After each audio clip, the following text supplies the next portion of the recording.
Continuamos en el living y tenemos el gusto de recibir a Jimena Peirú, nuestra consultora de cabecera en temas de sexología, porque ella es sexóloga, psicóloga. Gracias por acompañarnos. Gracias nuevamente. Hoy vamos a estar hablando de un tema que genera mucha intriga en muchas personas, donde no hay información clara. Estamos hablando del BDSM, ¿no? Exactamente, el BDSM, que es una sigla, que ahora vamos a ver qué quiere decir cada sigla, pero se considera como prácticas sexuales como no tan tradicionales, pero quien está dentro de ese mundo en realidad lo conceptualiza más como de sexualidades libres, ¿no? En el entendido que cuando somos adultos, tenemos una sexualidad responsable, hay consenso, somos capaces de poder disfrutar de lo que nos venga bien disfrutar, de lo que queramos y que siempre, si están esos parámetros,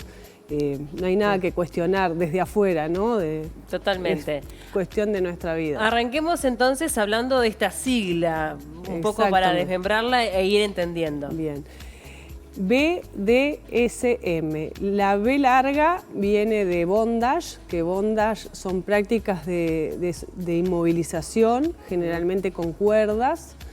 Después, B de disciplina sexual, dominación y sumisión. BDS de sumisión y sadismo, y la M de masoquismo. ¿Ah? Entonces, esto es un movimiento que podríamos decir relativamente nuevo, entre comillas, desde los 50, empieza a surgir en Estados Unidos y en Europa, pero en realidad el sadomasoquismo siempre estuvo presente a lo largo de la historia. A partir del siglo XVIII empieza a tomar como una connotación más sexual a partir de la obra de Sade, porque había escenas de sexuales violentas, de humillación, de parafilias. Bueno, entonces estas prácticas pueden ser vistas desde dos paradigmas.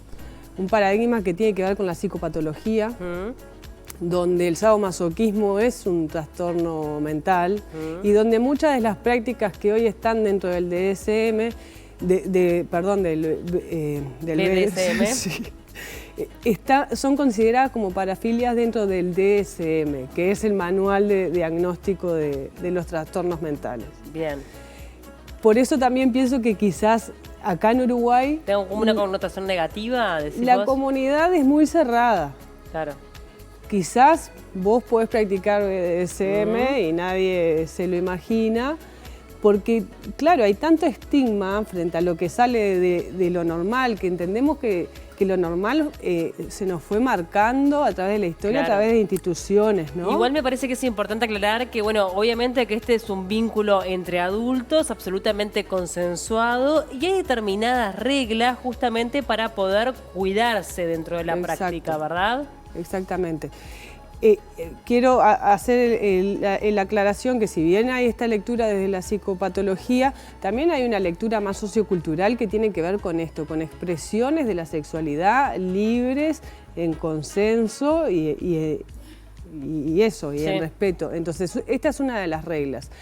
Un mantra del BDSM es que tienen que ser prácticas sanas, seguras y consensuadas. El consenso rige las prácticas. Y hay dos figuras, está la figura del amo, del dominador, y la figura del sumiso. Hay quienes encarnan solo uno de estos roles y hay quienes van y vienen según el vínculo con la pareja, porque pueden haber diferentes parejas también. Tiene que haber mucha confianza, mucha comunicación. Entonces, al estar todo el tiempo hablando de cuáles son mis deseos, mis expectativas, mis miedos, también podemos suponer que los vínculos son más profundos, que hay vínculos realmente trabajados. De hecho, hay algunos estudios científicos que plantean que las personas que practican el BDSM entablan vínculos profundos, son personas como más sanas mentalmente, equilibradas, que entienden los límites del otro. Entonces, Bien. ¿viste que? Y hablando de los límites, sé que hay de repente una palabra clave que a veces se utiliza cuando uno está con una práctica sexual de este tipo, que es una palabra que uno obviamente no sé si es la misma siempre o si es de mutuo acuerdo con la persona, como para que pare si una persona quiere terminar allí, ¿no? Ahí está. La palabra clave exactamente existe, es particular de cada persona, de cada vínculo, tiene que ser una palabra de fácil acceso, obviamente, que no tenga mucho que ver con el contexto sexual. Y también hay gestos, porque quizás en algún momento vos no podés hablar y tengas que hacer el gesto clave, ¿no? Claro. Y eso es importante. O sea, a veces se piensa de que son relaciones de violencia, ¿no?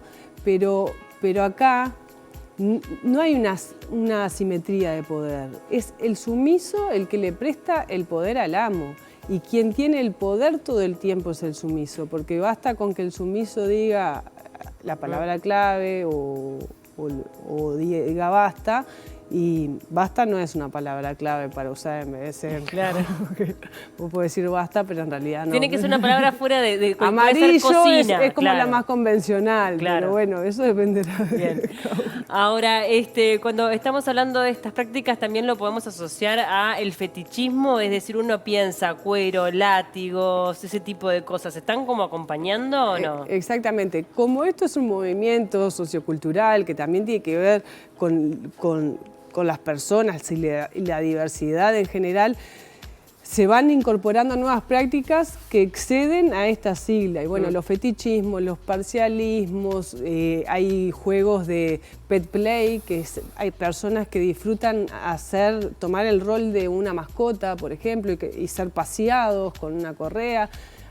O sea, es un mundo sumamente infinito, tan infinito como personas existen, y que a veces solo pensamos en el dolor físico, pero no necesariamente. Hay personas que no disfrutan del dolor físico, pero sí disfrutan de la humillación emocional, sí disfrutan de que su amo les diga que vayan a su casa a hacer determinadas tareas, sí disfrutan de hacerle de chofer a su amo o someterse a otras cosas que capaz que no tengan tanto que ver con él. Claro. Pero sí está muy asociado al cuero, al látex, a las cuerdas.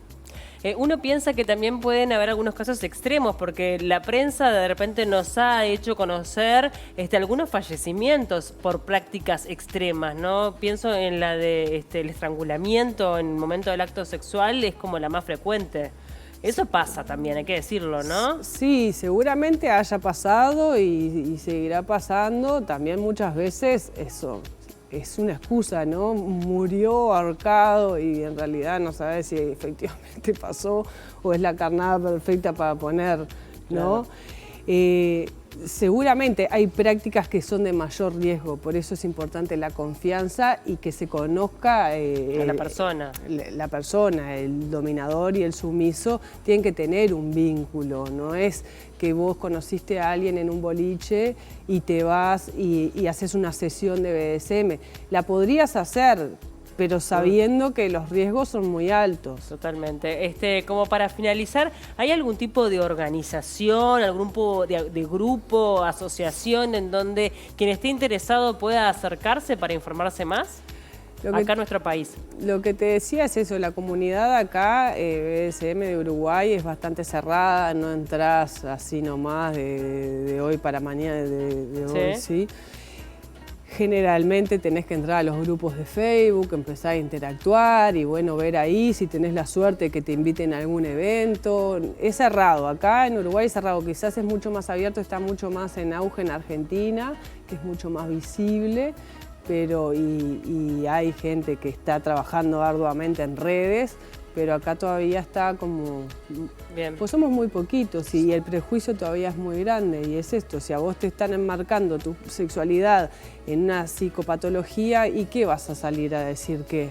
Claro. Desde mi perspectiva, obviamente que no lo considero así, ¿no? Pero bueno, de a poquito se van corriendo las barreras. Bien, es interesante también tener como esa mirada un tanto más amigable a una práctica que puede ser posible dentro del marco, como ya dijimos, del respeto, del consentimiento mutuo y de, obviamente, personas adultas. Eso creo que tiene que Otra estar bien cosa que claro. no es menor es que, por ejemplo, está prohibido el consumo de sustancias como el alcohol, como las drogas, que te alteren la percepción de la realidad o de lo que puedas estar sintiendo, porque muchas drogas anestesian el cuerpo, entonces vos tenés que estar en todas tus capacidades para estas prácticas. Totalmente, es un dato que no es menor.